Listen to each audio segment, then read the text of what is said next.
When someone asked my Guruji, "Can you show me God?" And his answer was very brilliant and very thoughtful. He said, "Suppose I show you God, how will you know it's God?" So, answers, verbal answers are of no use.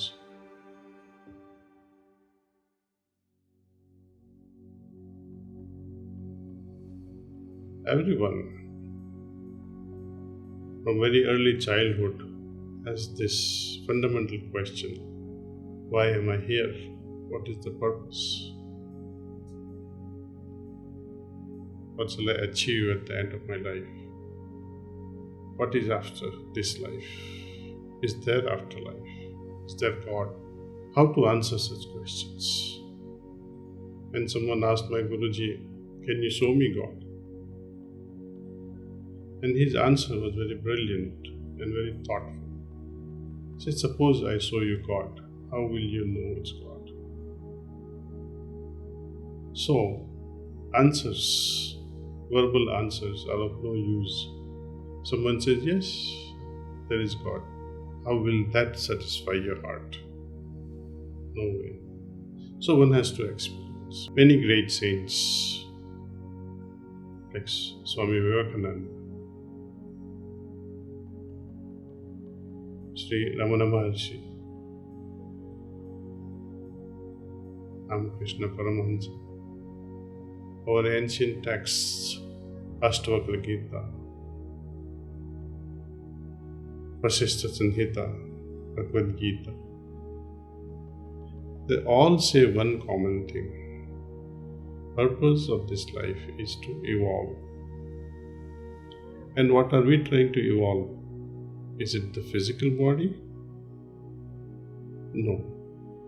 Ask yourself the question: during these next few years, decades, can my body evolve?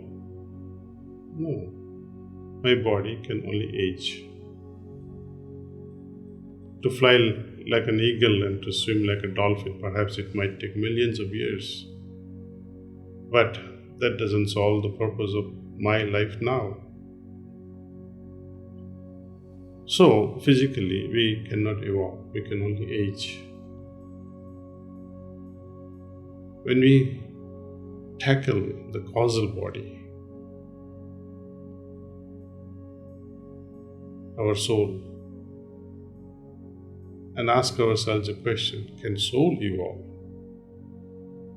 Our Shastras, they say one thing fundamentally, that soul cannot evolve because it is perfect in itself. What can you add to that perfection, to that immutable entity which is pure? How much purity can you add? How much perfection can you add to that? So, we see soul cannot evolve and my gross body cannot evolve. Then what is there to evolve? Our subtle body, Sukshma Sharira, which is made up of 4 things: Chit, Manas, Buddhi, Ahankar. Manas, Buddhi and Ahankar, mind, intellect and ego, a part of this consciousness, Chetana. And as we evolve, as this subtle body evolves, consciousness evolves. And consciousness can evolve only if, I say again, only if other 3 bodies evolve: mind, intellect and ego. If they don't evolve, your consciousness can never evolve. It is only through meditation that we can rise above our available consciousness and allow it to fly high into super sky of super consciousness. At the same time, the same meditation can help us dive deeper into the oceans of subconsciousness.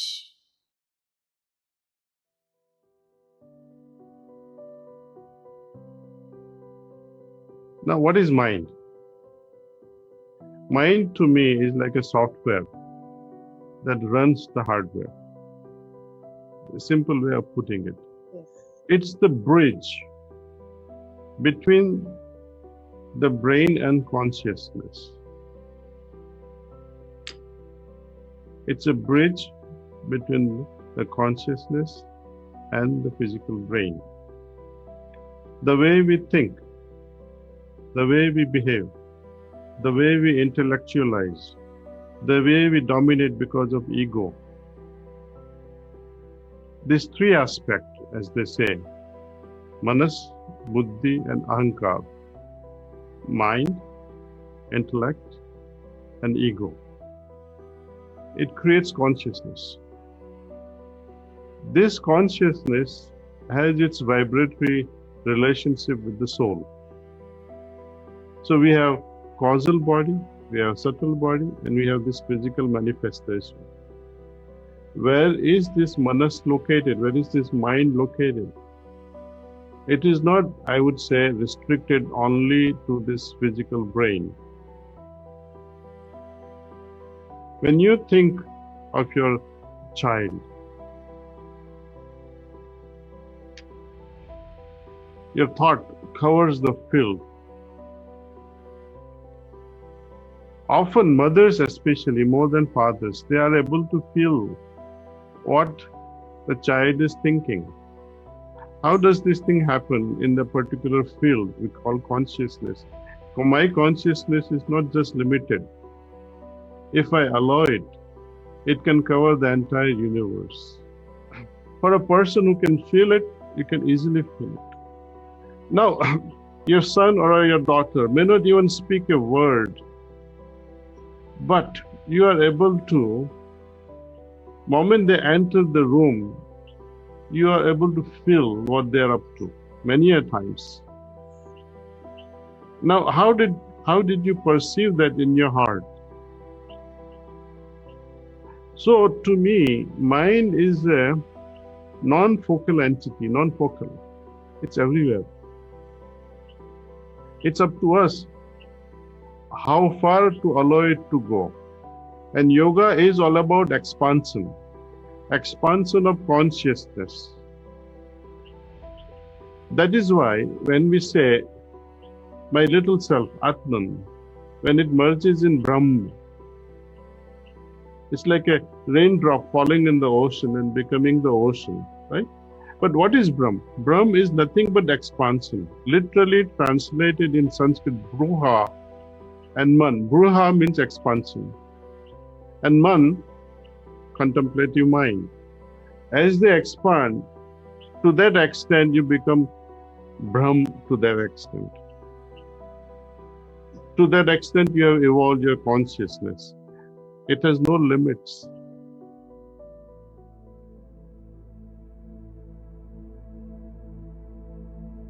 Heart can tell us so many things, especially what not to do. And sometimes when that small voice that tries to convey a message from the heart, we often say, shut up, next time, I'll listen to you next time. And each time we have stopped listening to heart, we end up having crisis in life. Nobody has to teach us, nobody has to even meditate to know what is wrong. Heart is endowed with this capacity to know what is wrong as well. What we need is some courage to follow and listen to the heart's voice. When we recollect our past events in life, it only shows one thing, that whenever we have not listened to our heart, the results have always been sad news. And whenever we have listened to our heart, the results are always great, for which you never have to regret ever. As we evolve more and more, there are individuals who understand that if I do such and such a thing, it is not going to bring about good results. They know ahead of time. There are certain individuals who would, while going through that particular process, they will understand, whether I'm doing right or wrong. And if they become aware of it, that I'm doing it wrong, they have the ability to stop it. Some people, they say, oh, I already started it. Why? What is the point of stopping it? And some individuals, to me, they, even after they have gone through it, doing a wrong thing, they still don't get it. So this is again a difference in how evolve your consciousness is all about. So to improve our consciousness, once again, I cannot emphasize more and more the importance of meditation. It helps us, first of all, how to discriminate what is right, what is wrong, what is beneficiary, what is not beneficiary, what is causing, what is the effect, what is profitable, what is a loss situation. So person who meditates, his heart is always so inwardly tuned. See, you will identify what is right, what is wrong. Our next thing is the courage to follow what is right and stay away from what is wrong. So that's the next step. See, some people have it, some people don't have it. With the practice, especially of dhyan, you can find precious moments where you can get settled within ourselves. Instead of allowing the mind to run around, we can settle down within our hearts. With practice, to learn how to be poised, how to become still, how to look within and adjust our behaviors and talks. Whenever the challenges come our way, it is not that we will not face challenges. We are surely going to face challenges every step of the way. Life is not about, not facing the challenges. More challenges we face, stronger we shall become. And every time we face a challenge, if you can just close your eyes for 2 minutes and reflect on the nature of the problem, you will be able to fight it out bravely, masterfully, and with a lot of courage. And I'm sure you can succeed because you have analyzed this problem with your silent mind. Whenever we move towards the right direction, there will be total satisfaction. Whenever you are in the wrong direction, it won't give you peace. It will keep warning you from your heart, oh, what you are doing is not correct. But you can't be worried about every little step. Because as we move, even before we make a step, we are fully aware of whether it is right or wrong. Most of us are, I think, well versed with correctness of a situation. What requires is a bit of courage. Courage to say yes to something which is evolutionary to my consciousness, and courage to deny what is detrimental to my overall health, physical, mental, and spiritual. Courage cannot be developed just like that. Courage is a product, it's a result. Suppose I don't have a courage in my ability to do things, but I may have courage in my faith that yes, having God besides me, I can always win. I can make things happen. As such, we are very insignificant in the whole universe. What makes man so capable of doing things is their faith in God, or faith in nature, or strong faith in themselves. We can do impossible things when we invoke this faith. And when this faith matures, courage is the result. That having God with me, nothing can stop me from, doing whatever. Even the wrong things. Haven't you seen terrorists in the name of God? They can blow themselves. This is an extreme way of, committing themselves. That is also an act of courage, though it results in terrorism. So why can't we, good-hearted individuals, invoke such faith and make use of it in the right direction? Ever wondered if thoughts during meditation are a bad thing? Click on the video to discover how they can actually benefit your practice.